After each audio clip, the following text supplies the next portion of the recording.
Hello YouTube, it's me again, 123. I've seen some things on the internet, people asking questions, some people not asking questions, some people miserably failing to explain the concept of the hammer and how to decock the hammer when it is in the ready position. Quite simple, depending on your gun. So, I have 3 different guns with me today. The first is the Taurus Judge, chambered 45 and 410. Obviously it's loaded. It won't be for long. And now it's not, because there's no way in hell I'm going to show you how to do this with a loaded gun, because I'm not going to end up as a fail video.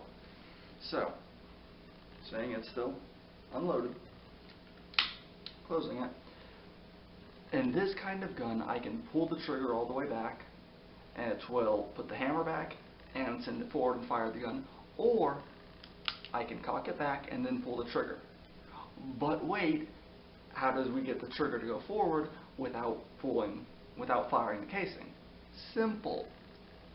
You can put your thumb all the way over it like this, that's one way, or you can put your other thumb in like this, completely block it. Personally, I like this way, it's safer for me. Put it completely in, pull the trigger, kind of move your finger, you'll feel it's pushing now. And then I put my finger here, your finger's off the trigger, and just kind of let it go slowly.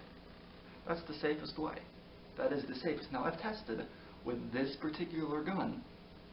You cock it back, pull the trigger as long as you're holding this, take your finger off, let it go forward, and it will not hit the primer.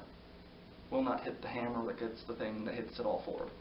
I've tested that like that while firing at the range that I have. I like this gun, by the way. I haven't seen a video on this yet. I like it. That's one way. For one of these, I think that's a double single action. I don't know all the specifics on that. Next is this. It's a 12 gauge. It's empty. With this particular gun, the only way to pull the trigger and fire it, the only way to fire it is to pull the trigger once the hammer is back. So obviously, you pull it back, you pull the trigger, it goes off. The process for this is exactly the same, although this is a little more force, so I again like to put my finger in front and my finger on the back, pull the trigger, start feeling it go up, let it get up a bit till about pushes your thumb a little too much, move your thumb and just let it slide forward. Now I haven't tested it if holding this back and finger and then off and do that will do the same thing as the Judge.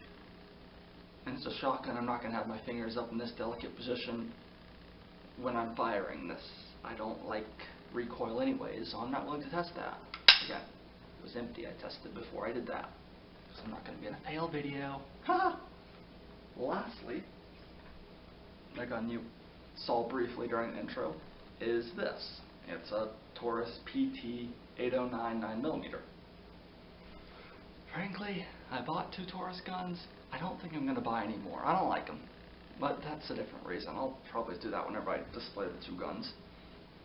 Obviously, first, we're going to make sure it's unloaded. Here's the clip. It had 1 round in it, because I keep 1 round in it, because that's all I have right now, until I buy more. It's empty. We can plainly see. There we go. It's empty. There's nothing. Hammer's back. You could pull the trigger and do that. It's why bother though. This one is special. It's got a hammer decocker. I